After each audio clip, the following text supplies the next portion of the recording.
मित्रों, वंदे मातरम, जय हिंद, नमस्कार। मैं हूं अनिल यादव। आपका स्वागत है हमारे यूट्यूब चैनल गुरुजी स्टडी अड्डा फॉर यूपी टेट के चैनल पर। मित्रों, हमारे और आपके द्वारा लगातार बातचीत हो रही है प्राइमरी सुपर टेट 2022 के अंतर्गत जीवन कौशल प्रबंधन एवं अभिवृद्धि पर, जो कि यहाँ से 10 नंबर के क्वेश्चन पूछे जाते हैं। उसी में से मित्रों एक पार्ट है आपका शिक्षक एक सुविधा प्रदाता के रूप में किस प्रकार की भूमिका निभाता है।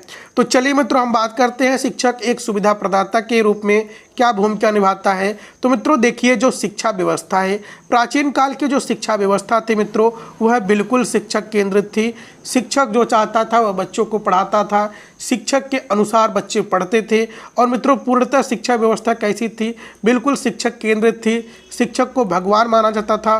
शिक्षक जो कहे वही सत्य है, बाकी सब असत्य है। ऐसी शिक्षा व्यवस्था कैसी थी मित्रों? प्राचीन काल की थी। लेकिन मित्रों वर्तमान समय की शिक्षा व्यवस्था कैसी है?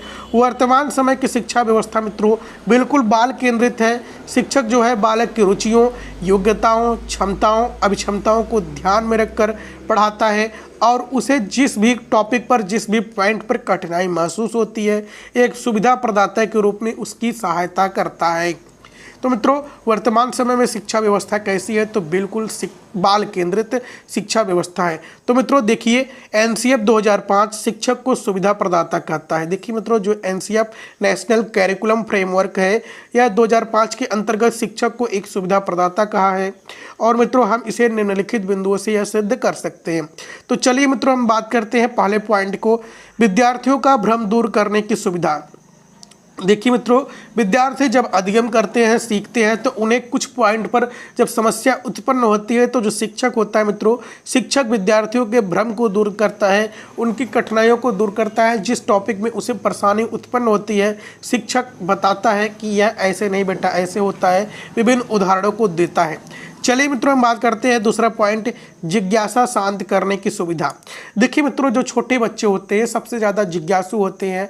वह अधिकतर यही क्वेश्चन पूछते हैं, जैसे मम्मी पापा हो गए, पूछते हैं मम्मी यह कैसे है, पापा यह कैसे है, यह क्यों है, चंदा मामा के ऊपर रहते हैं, क्यों पास पे नहीं आते हैं, क्यों चमकते हैं, कैसे मिलेंगे। ये सब स्टूपिड के क्वेश्चन होते हैं मित्रों, जो छोटे बच्चों में अधिकतर जिज्ञासा उत्पन्न करते हैं। तो जो माता पिता होते हैं मित्रों अधिकतर डांट देते हैं, चलो हम बाद में बताऊंगा, खाली नहीं हूँ, वगैरह वगैरह आपने देखा होगा।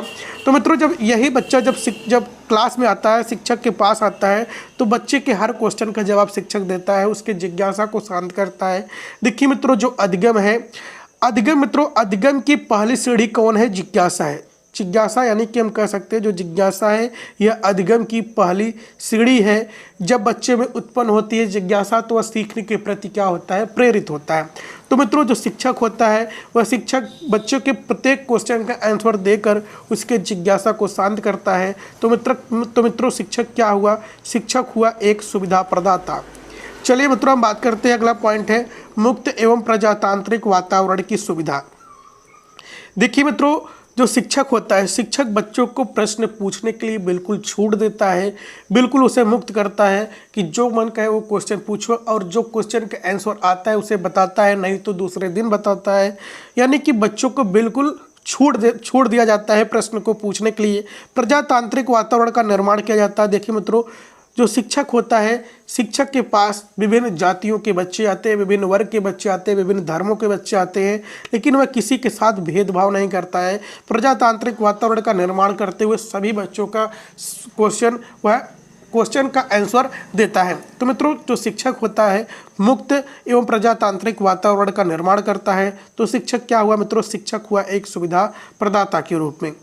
चलिए मित्रों हम बात करते हैं परामर्श एवं सलाह की सुविधा।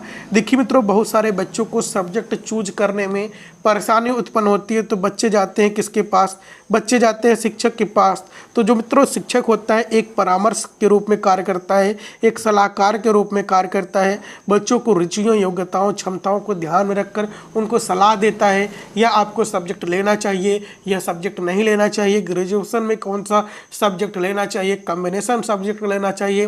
तो यदि आप टीचर बनना चाहते ताकि आपको भविष्य में परेशानी न उत्पन्न हो, आपको कोई भी परीक्षा से वंचित न रह जाए, तो वगैरह वगैरह जो परामर्श होते हैं, सलाह होते हैं, वह देता कौन है? एक शिक्षक देता है। तो मित्रों शिक्षक क्या करता है? एक सुविधा प्रदाता के रूप में कार्य करता है।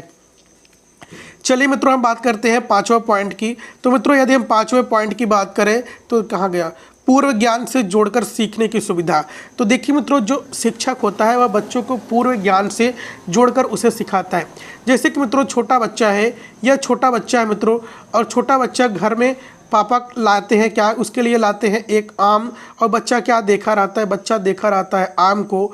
बच्चा जानता है, उसके घर पास पड़ोस के परिवेश से जोड़कर शिक्षक जो होता है उसे सिखाते हैं। बच्चा देखा रहता है आम को, और टीचर क्या सिखा देता है, आम के सहारे आ को सिखा देता है। तो मित्रों, बच्चों क्या होता है, बच्चे के पूर्व ज्ञान से जोड़कर सिखाता है कौन, शिक्षक सिखाता है। आम के बहाने उसे सिखाया जाता है क्या, अ।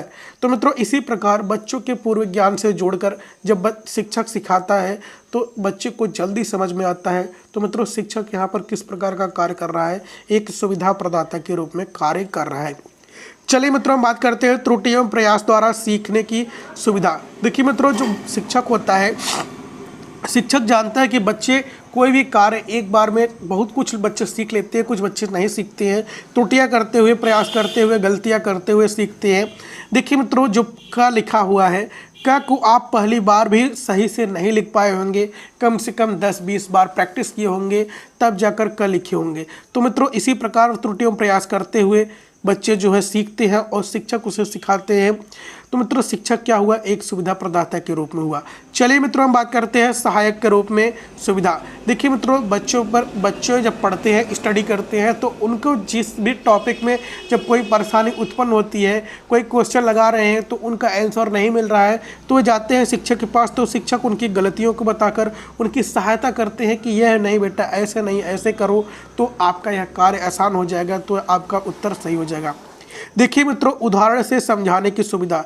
देखिए मित्रों, जो अच्छा शिक्षक होता है, शिक्षक एक सुविधा प्रदाता के रूप में जो होता है, वह बच्चों को जब समझ में नहीं आता है कोई कार्य या कोई विषय, कोई सब्जेक्ट, तो बच्चों के पास पड़ोस के वातावरण से जोड़ते हुए विभिन्न उदाहरणों को देते हुए समझाता है। तो मित्रों, क्या हुआ, शिक्षक उदाहरण से समझाने की सुविधा प्रदान करता है। और शिक्षक के पास मित्रों बहुत सारे उदाहरण मौजूद होते हैं, क्योंकि जो शिक्षक होता है मित्रों बच्चे से ज़्यादा अनुभवी होता है। चलिए मित्रों, हम बात करते हैं शिक्षण सहायक सामग्री की सुविधा। देखिए मित्रों, जब शिक्षक विभिन्न शिक्षण सहायक सामग्रियों के माध्यम से सिखाता है तो बच्चे उसका प्रत्यक्ष अनुभव करके आसानी से जल्दी सीखते हैं। विभिन्न शिक्षण सहायक सामग्रियाँ मित्रों, जैसे कि मित्रों अबेकस हो गया, गिनतारा हो गया, विभिन्न वगैरह वगैरह हैं। TLM हो गया मित्रों, जिसे टीचिंग लर्निंग मटेरियल कहते हैं। यह सब शिक्षण सहायक सामग्रियां हैं। चलिए मित्रों, बात करते हैं 10वां पॉइंट है समूह में सीखने की सुविधा। देखिए मित्रों, आजकल समूह में, ग्रुप्स में बच्चों को बांट दिया जाता है। बच्चे ग्रुप्स में बैठकर आपस में बातचीत करके स्टडी करते हैं, और बच्चों को जिस किसी भी पॉइंट पर जब समस्या उत्पन्न होती है तो बच्चे जाते हैं किसके पास, बच्चे जाते हैं शिक्षक के पास। तो शिक्षक उसके एक सुविधा प्रदाता के रूप में उसकी सहायता करता है। जहाँ भी टॉपिक पर, जिस टॉपिक पर समस्या उत्पन्न होती है तो उस टॉपिक को बताता है। तो मित्रों, यह क्या है, शिक्षक एक सुविधा प्रदाता के रूप में कैसे कार्य करता है। यह था मित्रों इतना पॉइंट। तो मित्रों, हम आपसे नेक्स्ट वीडियो में लेकर मिलेंगे इसके अगले पार्ट को लेकर। तो मित्रों, जय हिंद, जय भारत, वंदे मातरम।